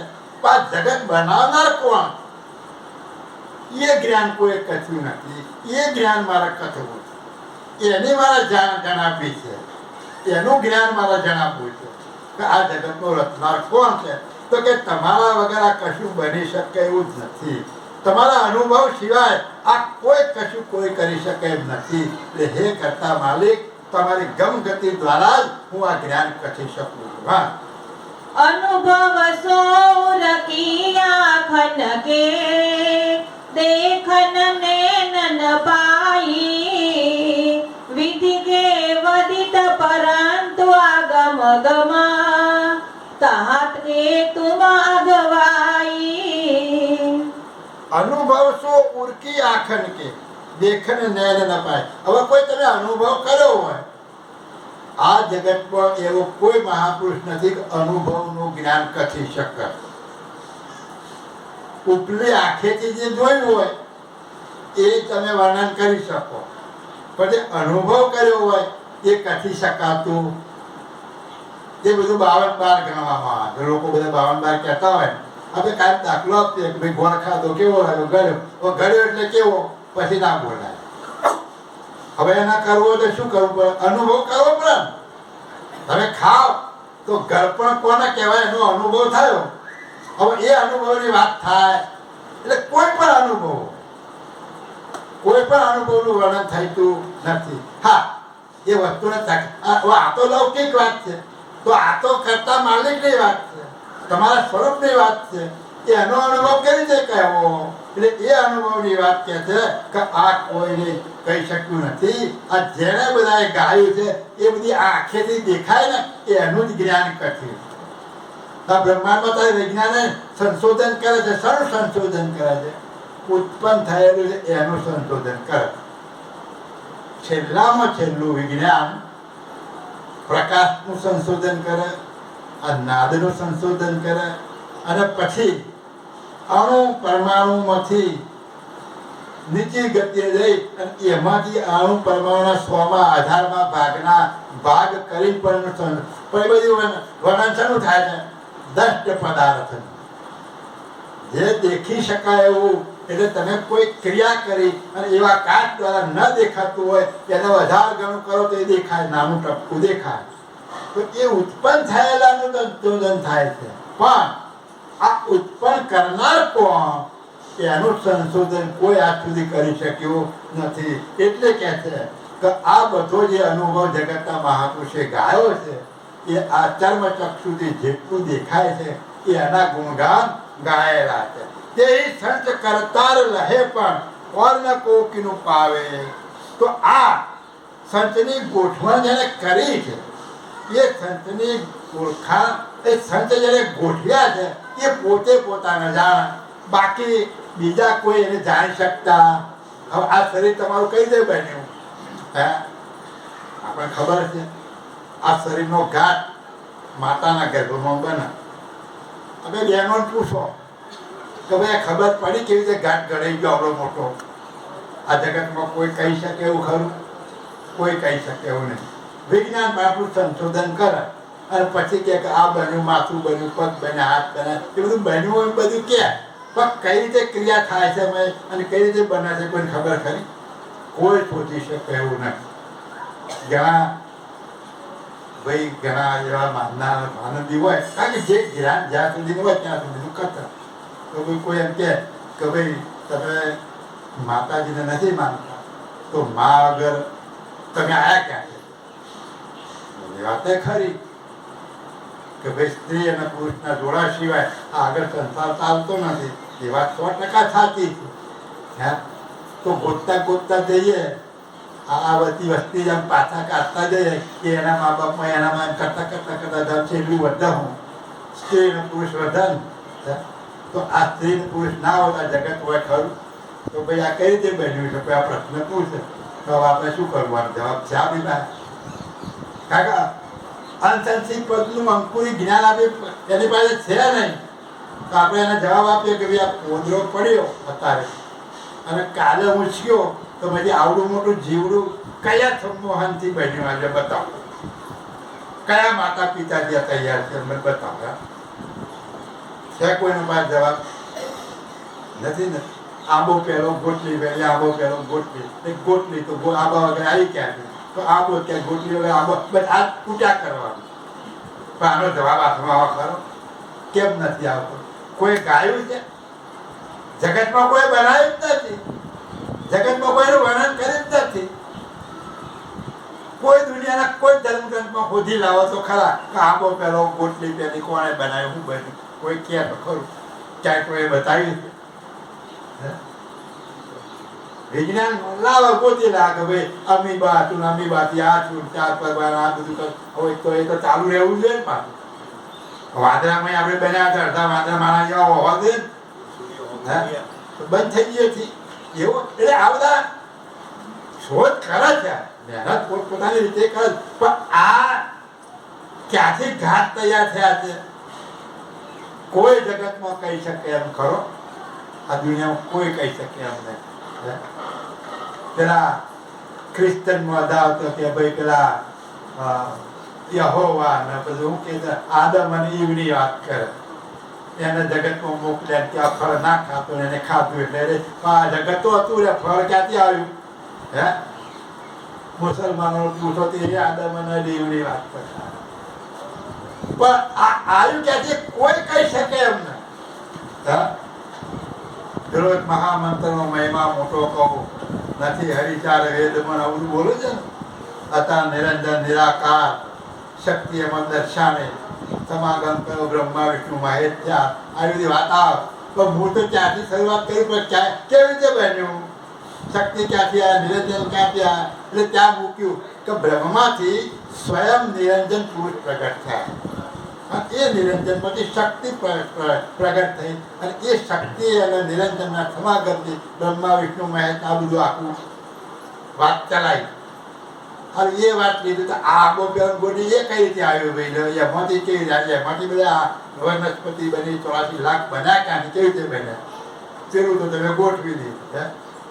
વળી બીજી વાત આ કે ભાઈ ક્ષીરસાગરની અંદર, સમુદ્રની અંદર વિષ્ણુ ભગવાન શેષ શૈયાની અંદર સૂતા, અને એની નાભીમાંથી કમળનો દાંડો ઉગ્યો, અને એ કમળમાં બ્રહ્માજી ઉત્પન્ન થયા, અને એ બ્રહ્માજીએ જગત રચના કરી. તો ભાઈ પાણી આવી ગયું, શેષ નાગ આવી ગયા, કમળે ઉગી ગયું, તો સૃષ્ટિ તો આવી ગઈ. હે, પછી બ્રહ્માજી એવું કર્યું, આપણે એને કાપી નહીં, પણ એને કેમ લખ્યું, એમાં શું રહસ્ય છે, એ રહસ્ય સમજવા જેવું. કે ભાઈ નાભી બતાવી, કમળ કયું, બ્રહ્મા કયા, એને ગોતવું પડે ને. તો પછી તત્વ થિયરીમાં જવું પડે, તમારે આકાર છોડવો પડે. હે, તો એમાં કઈ જ્ઞાન મૂક્યું હોય છે, પણ કહેવાના જેમ છે એમ જે પરમ ગુરુએ પંચમવેદમાં જ્ઞાન સમજાવ્યું છે એવું કોઈ બતાવ્યું. સૌ પ્રથમ અંકુરોનો ઉદ્ભવ કેવી રીતે બન્યો, ક્રિયાવૃત્તિ દ્વારા કેટલા તત્વો થયા, અને ઈચ્છાવૃત્તિથી પ્રથમ પ્રકાશ બ્રહ્મુતિ મહાતત્વ, સંયમ બ્રહ્મુતિ ચક્ષસ તત્વ, ઈચ્છાવૃત્તિથી 72 તત્વો, આ 78 તત્વો બન્યા. આ 78 તત્વોમાંથી ક્રિયાવૃત્તિએ ક્રિયા કરી, એ તત્વોનું મિશ્રણ કર્યું 84 લાખ પ્રકારના ઘાટોનું, અને સજીવન વૃત્તિ દ્વારા એને જે અંકુર હતું મિશ્રણ કર્યું, એમાંથી બધું ઊભું થયું. પણ આ મગજમાં બેસાડવા માટે બહુ અધ્યયનની જરૂર પડે, તો એની સમજ પ્રકાર જગતની ઉત્પત્તિનો ક્રમ કેવી રીતે થયો છે. એટલે દયાળુ કહે છે કે હે દયાળુ, આ તમે જે વાત કરો છો એ કોઈનાથી કોઈ કહી શકે એમ નથી. એટલે અપાર ગતિ તમારી છે, અને આ અપાર ગતિને કોઈ પામી શકે એવું નથી. એટલે જગતની અંદર તમારે જો મેર હોય તો જ આ કથી શકું. હા, જો કોઈ મહેલ રચિત મજબૂત સે, છપિત સંચ બનાયે, તેહી સંચ કરનાર લહે પણ, ઓર ન કો કિનુ પાવે. દયાળુ પરમ ગુરુએ જળમાં દૃષ્ટાંત આપીને સમજાવે કે જો કોઈ મહેલ રચિત મજબૂત મેં છપિતો સંચ બનાવે. જેમ કોઈ મોટો રાજમહેલ બનાવ્યો હોય અને એવો સંચ બનાવ્યો, દાખલા તરીકે એક સોસાયટી હતી પહેલાના જમાનામાં, તો ગામડા હતા, અને એ ગામની અંદર કોઈ સારું એવું મકાન હતું મેળીબંધ, અને એ મકાનનો જે માલિક હતો એ મુંબઈ જેવા શહેરમાં એ નોકરી કરતો છે, ધંધાથી ગયેલો. તો એણે એક જેને ભાડે આપ્યું, અને એ મકાન એને ભાડે રાખ્યું. તો પેલો ભાઈ ત્યાં રહ્યો, અને 25-30 વર્ષ થઈ ગયા. પછી અહીંયા આવ્યો, અહીંયા કે ભાઈ ઘર ખાલી કરો. એટલે કે ઘર શાનો ખાલી? તો બતાવી પડ્યો કે આ ઘર મારું છે, તું વળી ખાલી કરાવનાર કોણ? એટલે પેલા તો ઉપાધિ કરી. એટલે એણે કેસ કર્યો કોર્ટમાં કે ભાઈ અમારું ઘર બતાવી પડે, ખાલી કરતો નહીં. મુદત પડી એટલે બેનને બોલાયા. એટલે મેજિસ્ટ્રેટે હુકમ કર્યો કે તમારું મકાન તમારું છે સાબિતી માટે તમે એના પુરાવા લઈને આવજો. એટલે પેલાની પાસે સિમેન્ટના, ઈંટોના, રેતીના, કડિયાના, મજૂરીના, લોખંડ જે કંઈ હતું લાકડાનું એના બિલ પડ્યા છે. એ બિલ લાયા. પેલો બતાવનારે હોશિયાર હોય ને, બતાવનાર વધારે હોશિયાર હોય, તો એને બધા ડુપ્લિકેટ બિલ બનાવીને તૈયાર કરી દીધો, અને બંને જણા બિલ લઈને ગયા. બંનેના બિલ જોયા. એટલે મેજિસ્ટ્રેટ આ બિલથી નહીં ચાલે, તું એ બિલ લાવે, આ બિલ લાવે. તો ગામનો કોક એવો સાક્ષી પુરાવા વાળો લાવો કે આ ઘર કોનું છે. તો હવે ગામમાં પેલો 25-30 વર્ષથી રહેતો હોય તો એને 5-25 ભાઈબંધ બનાવ્યો હોય ને પોતાના, તો એને વાત કરી કે આવું છે, ક્યાં અમે આવીશું જોડે, એને ક્યાં જરૂર છે પૈસાની, અમે આવીશું, આ મકાન તારું જેવું કહેવાય. તો ગામમાં સારા સજ્જનો હોય કે બિચારો ભાડા આપી ગયો ઘણા વિદેશમાં રહે છે, તો મકાન તો એનું છે, હા અમે તારા માટે આવીશું. તે પેલા ના 5 ના 5 વળી પાછા કોર્ટમાં ગયા. તે પેલા 5 કે આનું મકાન છે, પેલા 5 કે આનું મકાન. તો મેં કે ભાઈ આવે મેળ નહીં કે તારે ચલો આવતી મુદતે આપણે બધા મકાન ઉપર ભેગા થઈ ગયા અને પછી ત્યાં નિર્ણય કરીશ. તે બીજી મુદતે બધા મેજિસ્ટ્રેટ ને બધું આખું રાવાખાનું આવ્યું ગામમાં. ઘરમાં પૂછ્યું તો ભાડે હતો તો ભાઈ આમાં કે તું રહેશે કે હા આ મકાનમાં, ચલો આ વખાનું વર્ણન કરો કે ભાઈ આમાં હાગ વાપર્યું છે, આમાં હાદળ વાપર્યો છે, આમાં આ લોખંડના ઈંટોના સિમેન્ટ આવું બધું મેં આ રીતે કલર બલર કરાવી અને હું આમાં રહું છું, મારું મકાન છે, આ બહુ પાણીનો બનાવ્યો છે, આ રસોડું બનાવ્યું છે, બધું વિવરણ કરી નાખ્યું. જે હતું એ તો કરત. પછી પેલા એ પૂછ્યું કે તારું આમાં કઈ છે, એટલે એ બાજુ બોલ્યા જો કોઈ મહેલ રચી તે મજબૂત છે, શિપતર સંચ બનાવે. આ મહેલની અંદર કઈક ખાનગી સંચ બનાવ્યો હોય, એ કોને ખબર હોય? જેને બનાવ્યો હોય એને. હવે પેલો ખરો માલિક હતો કે ભાઈ આને બધું વર્ણન કર્યું, તારે કઈ કહેવાનું છે કે હા સાહેબ એક હથોડી મંગાવો. પેલા હથોડી આપી કે આ દિવાલ પર જોરથી ઠોકો. કે કેમ? કે મેં મારા દાગીના મૂકવા માટે અહીંયા આની અંદર સંચ બનાવ્યો છે, ગોખલો જુદો બનાવ્યો છે, જોરથી હથોડો મારો તો એ ઈંટ જુદી નીકળી જશે. જોરથી હથોડી મારી એટલે ઈંટ જુદી પડી, મેં હાથ ગાલ્યો, આ ફર્સ્ટ ક્લાસ બોક્સ બનાવેલું. હવે આ કોને ખબર હોય? જેણે બનાવ્યું હોય. ભારવાતને ખબર હોય નહીં. આ નિર્ણય મેજિસ્ટ્રેટે કર્યો, કેવી રીતે ન્યાયથી કર્યો, તો આ કોને ખબર હોય? તો એમ આ જગત બનાવ્યું છે તો એને ખબર હોય કે ભાઈ મેં આ કયું મેળવણી કરી, કયા તત્વોનું મિશ્રણ કર્યું, કયા ઘાટો કેવી રીતે બનાવ્યા, આ ઘાટમાં કયા દેહ બનાવ્યા છે, આ એ કહી શકે, બીજો કોઈ કહી શકે. તો આ તો આપણે ભાળવા જ છીએ આ મકાનમાં. આ મકાન બન્યા પછી આપણને તો વસાયા છે ને. પછી આપણો દેહ હોય કે દેવોનો હોય કે અવતારોના દેહ હોય, એ બધા ઘાટમાં વસાયેલા અંશો છે. ઘાટ કોઈ બનાવ્યો, ઘાટ તો સર્જનહાર માલિકે બનાવ્યો છે. તો એનું જ્ઞાન કોણ આપે? સર્જનહાર માલિક સિવાય એનું જ્ઞાન કોઈ આપી શકે નહીં. તો આ જગતમાં આનું જ્ઞાન કોઈ જગ્યાએ કથાય છે ખરું કે આંબો પેલો, ગુટલી પેલી, મુરઘો પેલો, ઈંડું પેલું? હે, આવું જ્ઞાન કોઈ કથાતું નથી.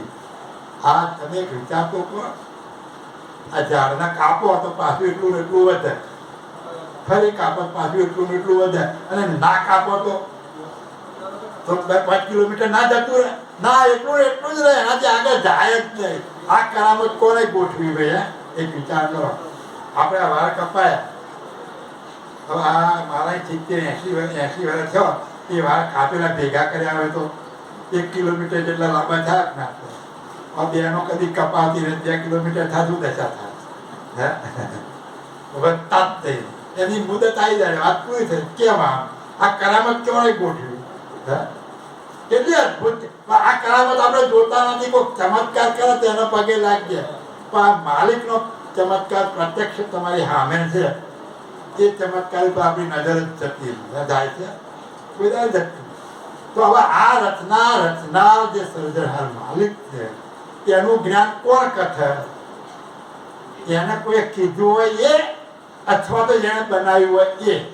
આ બેમાંથી બીજો કોઈ કહી શકે એમ નથી. હા, તે નિજ કિરતાર તમોને સૃષ્ટ મહેલ સરજે હો, અનંત કોટ બ્રહ્માંડ ભરન કે तुम बिन करित न के हो.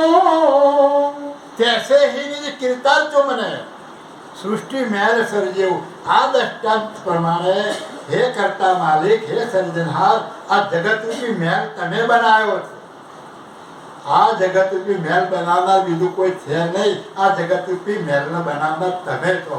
જેમ પેલા મહેલને બનાવનાર જાણે છે એમ તમે આ જગતરૂપી જે મહેલ બનાવ્યો છે એને તમે સર્વસ્વ જાણો છો. અનંત કોટ બ્રહ્માંડ બનાવતી તમે કેવો મહેલ બનાવ્યો છે. અનંત બ્રહ્માંડોની રચના કરી છે આમાં. તમે વિને કરી તમે કોઈ તમારા વગર આ કોઈ કરી શકે એવું નથી. કદાચ આમાં કોઈ વર્ણન થાય તો ભાઈ આમાં આજે આપણે વર્ણન કરીએ છીએ કોનું કરીએ છીએ? સર્જનહાર માલિકનું જ કરીએ છીએ, બીજા કોઈનું કરતા. આમાં કોઈને વાંધો આવા ખરો? આપણે કોઈનું નામ નહીં દેતા. નામ કોનું દઈએ છે? સર્જનહાર. કયા સર્જનહાર? આ જગત દેખાય છે બનાવનાર એને યાદ કરીએ એની વાત આપણે કરીએ. બીજા કોઈ જન્મેલી આયેલાની વાત કરતા નથી. પણ જેણે આ બનાવ્યું છે એક વિચાર તો કરો કે આપણે ઉપલા મારે પાણી ચડાવવું હોય તો પાણીની મોટર મૂકીએ તાર પાણી ચડે. ત્રીજા મારે મોટર મૂકીએ ચડે ને એમને ચડી જાય. પેલું તારનું ઝાડ કેવું છે, રાતે પેલું માટલું બાંધ્યા સવારે માટલું ભરાઈ જાય.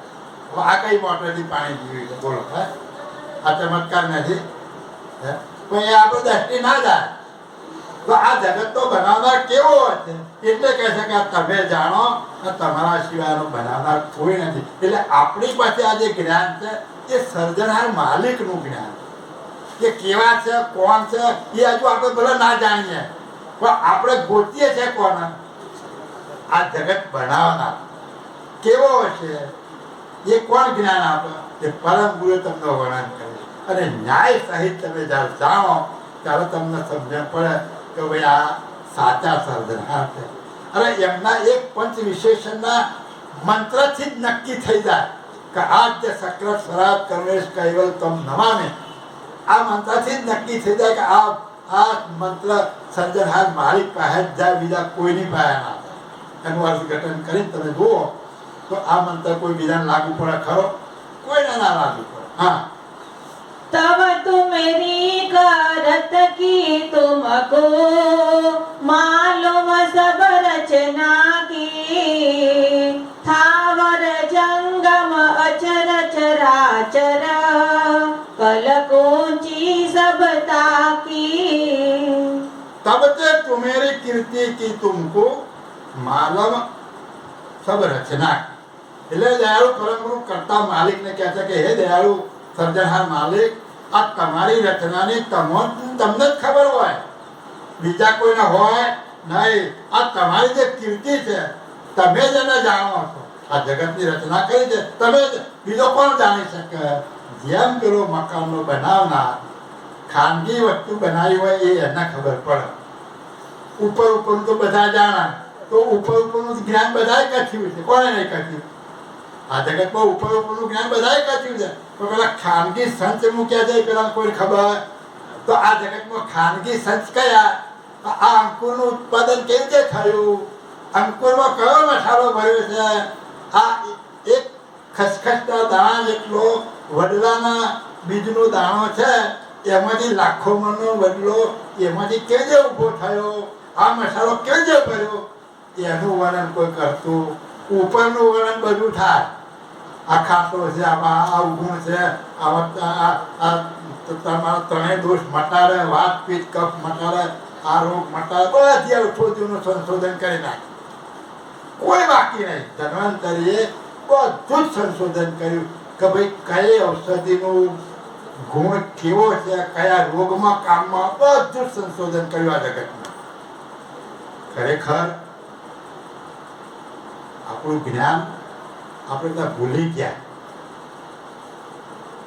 સમયના આધારે આપણા જે વેદો જ્ઞાન છે ને એ ખતમ થઈ ગયું.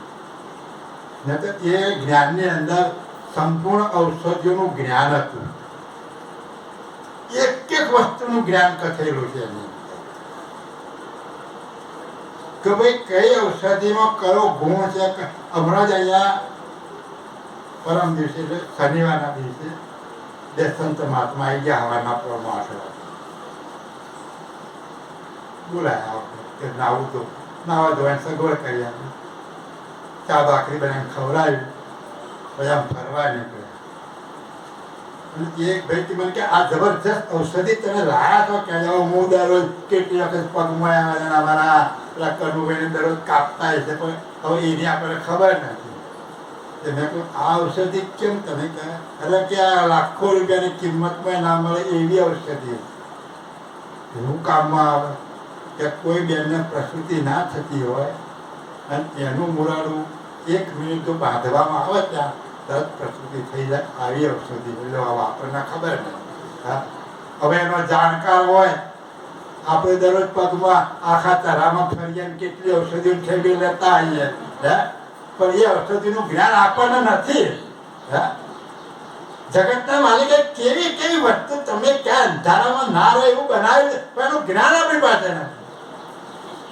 આપણે ખાવું પીવું 10 ઇન્દ્રિયોની મોજમાં પતી ગયા છે. એટલે આ જગતના સર્જનહારે જે જગતની અંદર અદ્ભુત ખજાનો મૂક્યો છે એ ખજાનાની આપણને કોઈને ખબર જ નથી. હે, ધન્વંતરી વૈદ કેટલી વનસ્પતિનું એને જ્ઞાન કર્યું ત્યારે એને ભગવાન તરીકેની ઉપમા રાખે. એક વખત અશ્વિની કુમાર દેવોના હોય અને ધન્વંતરી આપણા મૃત્યુ લોકના હોય. તો એક વખત કઈક પ્રોબ્લેમ ઉભો થયો એટલે અશ્વિની કુમાર ધન્વંતરી પાસે વેશ પલટો કરી આવ્યા, સામાન્ય માણસ બનીને આવ્યા. ધન્વંતરી આસન આપી બેસાડ્યા, બોલો પ્રભુ પાણી વાળી પાડ્યું, શું આવવાનું થયું? એટલે એમણે એક પ્રશ્ન કર્યો કે એક દવા છે, આંખના દુખાવાની દવા છે, અને એ આંખના દુખાવાની એક આંખમાં નાખવાથી બીજી આંખમાં જો દુખાવો ઉત્પન્ન થાય તો આની બીજી મારણ કયું? એટલે ધન્વંતરી કે તમે પેલા 6 કોણ એ મને બતાવો. આ ઔષધિ 2 જણા જાણે, એક અશ્વિની કુમાર જાણે છે ને એક હું જાણું છું. તો તમે 6 કોણ એની વાત કરો પેલા. અને આ ઔષધિ એક આંખમાં નાખવાથી બીજી આંખમાં જો દુખાવો થતો હોય તો એ આંખ શેષ નાગની હોય, બીજા કોઈની હોય નહીં. તો તમે 6 કોણ? એટલે પેલાને પ્રગટ થવું પડ્યું તો ભાઈ હું અશ્વિની કુમાર છું. ત્યારે એમણે દવા બતાવી કે આ દવા જે આંખ દુખતી હોય એની વિરુદ્ધ આંખમાં નાખજો એટલે મટી જશે. એટલે બોલો કેટલો ફેર? હે, કેટલી ઔષધિમાં કેટલી તાકાત છે. એક વખત એક કોઈ ધનવાન પુરુષ હતો, બહુ અતિશય વૈદોને જોઈ ફરી વળ્યો, બધા ગયો પણ ક્યાંય વેર પડ્યો ને છેવટે એને કોઈ બતાવ્યું કે ભાઈ આ બહુ જાણકાર છે, એની પાસે તમે જાઓ. એની પાસે ગયો, નમન કરા, બેઠો, એને હાથ ધોયા. હાથ જોઈને કે ભાઈ આની કોઈ દવા નથી, જાઓ તમે. નિરાશ થઈ ગયું કે આ બધા કેટલા લોકોએ મને કહ્યું કે આના જેવો કોઈ વૈદ નથી, અને મારો હાથ જોઈને કહે છે કે આની કોઈ દવા નથી, તમે ઘેર જતા હો. એટલે એ ઉદાસ થઈને જતો હતો. ચોમાસાનો દિવસ હતો, ભાદરવા મહિનાનો, અને આમથી વરસાદ ચડીને આવ્યો એટલે ત્યારે થોડા ઝાડા ડોળીના ને ઘટાટો એ ઝાડાની નીચે બેસી ગયો. વરસાદ ચાલુ થયો એટલે વરસાદ પડતો હતો ને વિચાર કરતો હતો. અને હામાં એક આકડિયાનું ઝાડ, અને એ આકડા પર વરસાદ પડે તે નીચે એક આવું ઠીબું, અને એમાં એક પાણી પડતું હતું, અને એમાં એક હાફ મોટો ભયંકર સાપ આવ્યો અને એમાં એને પાણી પીધું. અને એને એમ થયું કે હવે જીવી શું કરવા, દુઃખી થવું, એના કરતાં હાપે પાણી પીધું છે એ હું ઝેર પી જઈને મરી દઉં, પાર આવે. એટલે એ જઈ પેલો હાથ જતો રહ્યો ને એટલે એ જેને ઠીબાવાળું પાણી પી ગયું. મર્યો તો નહીં, પણ ધીમે ધીમે એનો રોગ મટવા માંડ્યો. અને એ રોગ મટતા સાવ સાદો થઈ ગયો. એને ક્યાં ખબર પડી કે કેમ મટ્યું, એને કઈ ખબર ના પડી. પેલા વૈદ પાસે ગયો પાછો કે તમે કહેતા હતા ને કે આની કોઈ દવા નથી, તો મને તો હારું થઈ ગયું.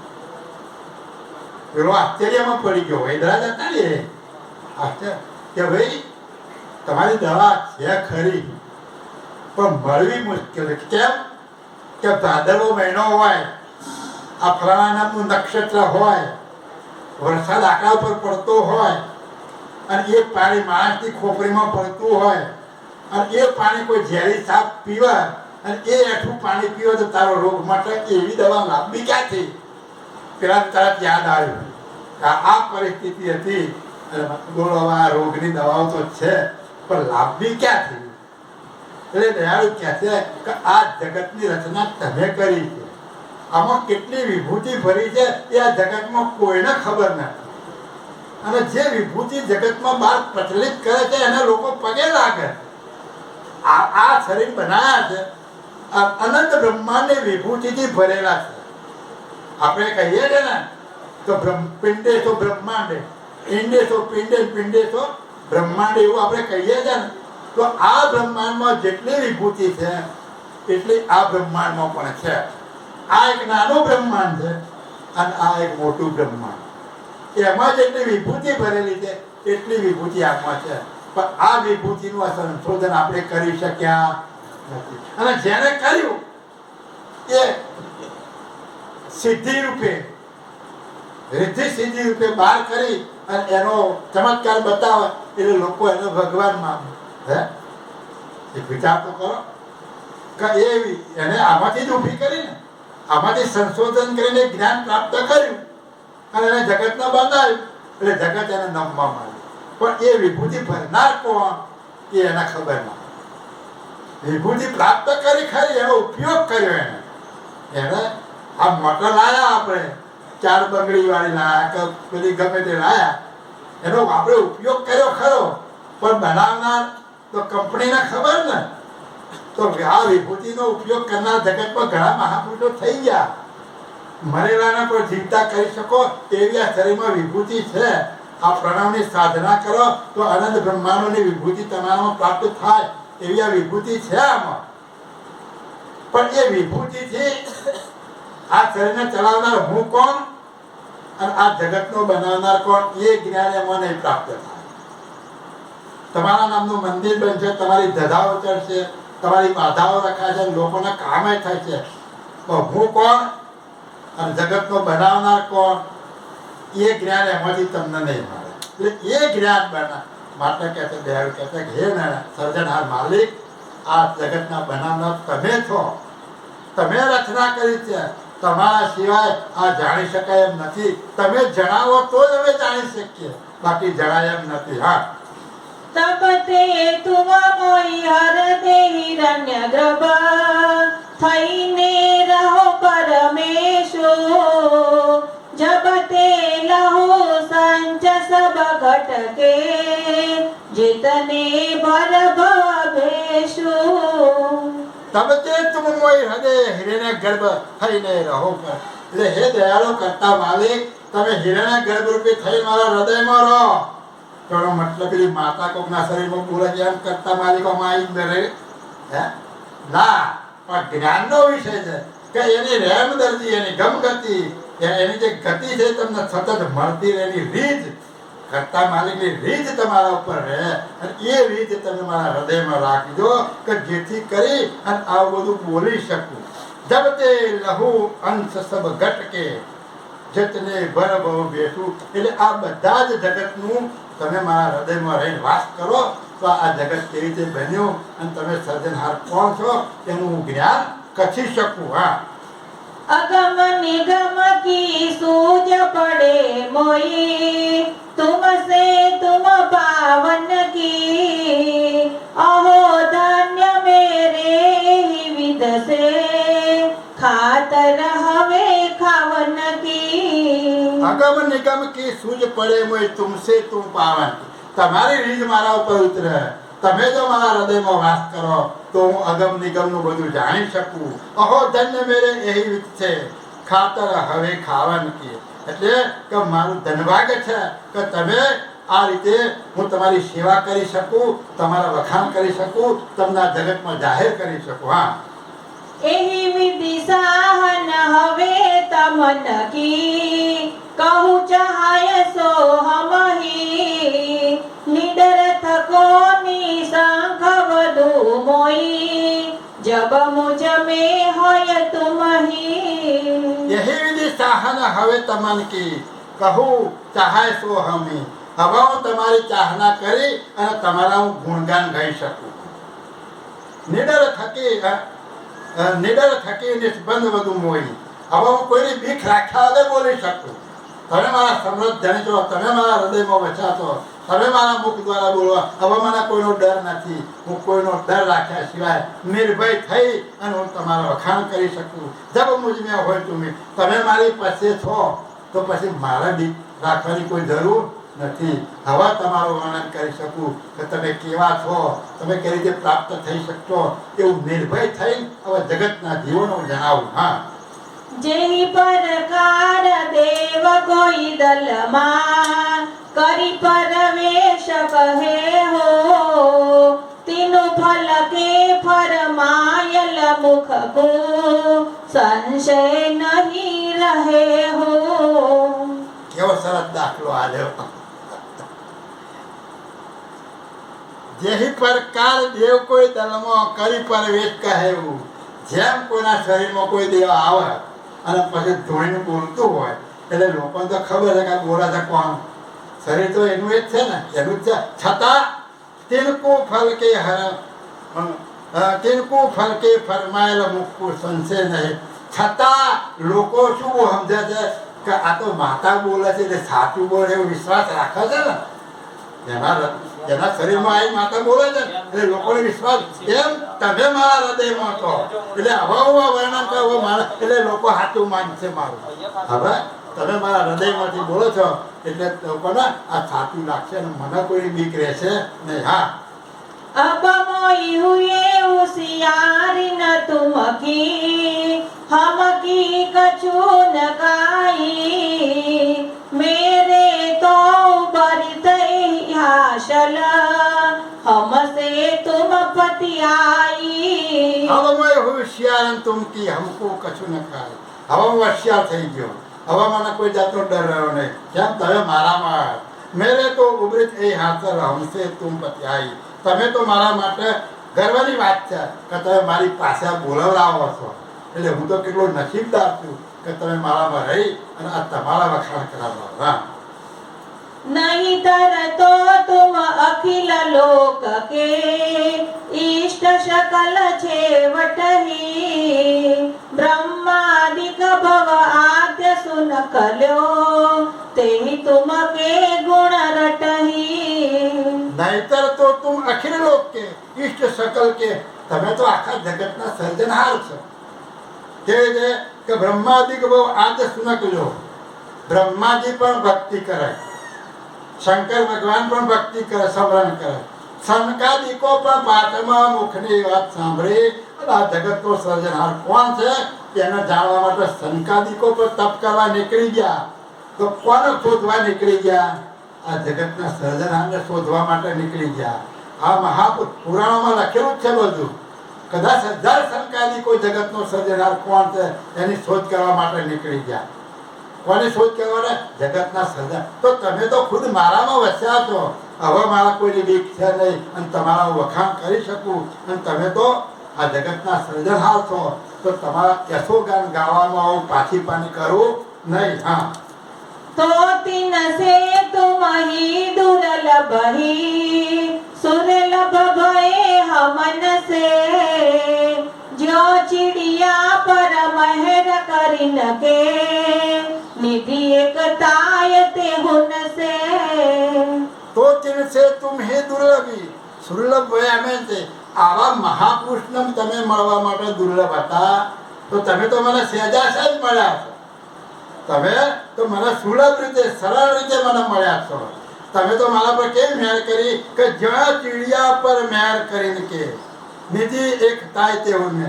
તમે તો જેમ પેલી ચકલી ઉપર રીસ કરી આખો સમુદ્રના મોઢામાં ઘાલી દીધો એવી રીતે તમે મારા ઉપર મહેર કરી અને આખા બ્રહ્માંડનું જ્ઞાન મારા મુખ દ્વારા તમે કથાવો. એક ચકલી હોય નાની અને એ સમુદ્રમાંથી પાણી ભર કેટલું આવે એના મોઢામાં? સામાન્ય જ આવે ને, આખા સમુદ્રનું ના આવે. તો મહાપુરુષો ગમે એટલા જ્ઞાની હોય પણ આ જગતના સર્જનહારનું બધું જ્ઞાન કોઈ કથી શક્યા. તો હું એક ચકલી સમાન છું. મારી પાસે આટલું જ જ્ઞાન હતું પણ તમે એવી બધી મહેર કરી કે આખા સાગરનું જ્ઞાન મારામાં તમે ભરી દીધું. હા, मैं चिड़िया तुम ही धन के क्षमा अडल कढगे अपारो, कही शकू मोई महेर समाहित अपरम पारू એવી રીતે કે મેં ચીડિયા તું હી ઘન હમ, હું એક નાની ચકલી સમાન છું અને તમે તો સઘન ઘન રૂપ છો. અઢળક ઢળે અપારું, જેમ સઘન ઘનમાં અઢળક પાણી રહ્યું છે. આપણે આખા દુનિયાના બોર ચાલુ કરીએ એ પાણી કેટલું કાઢે અને 1 કલાકમાં પેલું આખું રસાદ પાર કરી નાખે. કેટલું પાણી ઉપર કેટલું પાણી ભરેલું છે, વિચાર કરો. એટલે દયાળુ કહે છે કે તમે તો અઢળક છો, તમારામાં અઢળક કરુણા ભરેલી, તમારામાં અઢળક કરુણા ભરે છે. કહા શકું મેં સમાય, આ તમારી કરુણાનું કેવી રીતે સમાઈ શકું મારામાં સમાઈ શકે. તુમ કે અપરમ પારું, તમે તો અપરમ પાર છો. આ તમારી જે ગમગતિ છે, તમારી જે કરુણા છે એ મારાથી સહી શકાય એવી નથી. કેવી નિર્મળતાથી વાત કરે છે. અને આ કરુણાથી હું તમારા યશોગાન ગાઉં તેમાં મારી કેટલી બડાઈ કહેવાય. હા, વારંવાર કહું કરુણા નિધા, મોઈ કંચિત કુતુમહી, હુતે સનાથ નાથ કિએ સન્મુખ, સુકૃત પાર નહમહી. વારંવાર કહું કરુણાનિધિ મોય કિંચિત તુમહી, હું તે આ સનાથ નાથ કે સન્મુખ સુકૃત પાર ન પામે. હું મારા સુકૃત, મારું નસીબ કેટલું છે હું કંઈ સમજી શકતો નથી. તો મારા એ સુકૃતથી તમે મને પ્રાપ્ત થયા છો અને તમે મને પ્રાપ્ત થયા છો તો હું આ તમે વર્ણન કરી શકું છું. તમારી રીત મારા ઉપર છે, તમારી કરુણા મારા ઉપર છે, એટલે મારા સુકૃતનો કોઈ વર્ણન થઈ શકે એવું નથી. એટલો હું નસીબદાર છું કે છે. હા, अब मोई छके सकल निधि मग के, तुमी छकावन हारे, कहे कुबेर हेर भव देखिता, तुम न मोई सम पारे. अब मोई छके सकल निधि मग के, तुमी छकावत सारे. જેમ કોઈ મારા અઢળક સંપત્તિ મને છકી જાય એમ તમે મને અઢળક સંપત્તિ જ્ઞાનરૂપી કરુણારૂપી આપી જાય એટલે હું છકી જવા જેવો બની ગયો છું અને છકાવનાર મને તમે છો. હવે હું કોઈનાથી બીક લાગે એવી નથી. કહે કુવેર હેર ભાવ દેખિત, એટલે હું આ બધું આખું જગતને જોઈ અને તુમ હોનો મોય સમપાલે, તમે મને પાળવાવાળા છો, તમે મારા સમજધરી છો અને હું ભવસાગર આ જોઈ અને બધું જ્ઞાન કથી. હે દયાળુ, તમે મારા સર્જનહાર માલિક છો. આવું દયાળુ પરમગુરુ કરતા માલિકના સંવાદમાં આપણને સમજાવે છે. અને એ કરુણા સાગર, એ પરમ વિશેષ એ પરમ ગુરુ, એ કુબેર સ્વામી નામના પાત્રમાં રહી અને આખા બ્રહ્માંડભરની જે રચના છે એ રચના આ ગ્રંથોની અંદર સમજાઈ છે. બ્રહ્માંડભરના મતપંથોનું જ્ઞાન સમજાવ્યું છે. બ્રહ્માંડભરની જે ગમગતિ છે એ સમજાઈ છે. અઢળક જ્ઞાન આપણને પીરસ્યું છે. પણ હવે આપણે આ આંખ બદલવી પડશે. જોવાની આંખ છે ને એ ફેરવવી પડશે. આપણી દ્રષ્ટિમાં ફેરફાર લાવી અને આમ અવલોકન કરી અને સમજવાનો પ્રયત્ન કરીશું તો સરળતાથી આ જ્ઞાનને સમજી શકીશું. અને એ જ્ઞાનની સમજ પડશે તો ભજન કેવી રીતે કરવું, સ્વરૂપે કઈ રીતે થવું, કઈ રહેણી કેણી પાડવી, એ બધું જ પરમ દયાળુએ આ ગ્રંથોમાં આપણને સમજાવ્યું છે. અને એમના વચનોનો જો પાડીશું તો ચોક્કસ સ્વરૂપે થઈ અને કરતા માલિકની એકતા કરી શકીશું. શ્રીમદ કરુણા સાગર ભગવાન કી જય, કૈવલ ધામ કી જય, મોહનદાસજી મહારાજ કી જય, ગુરુ ગાદી સારસા પુરી કી જય, કથા પૂર્ણાવધિ ગાય જય જય સત કૈવલ સાહેબ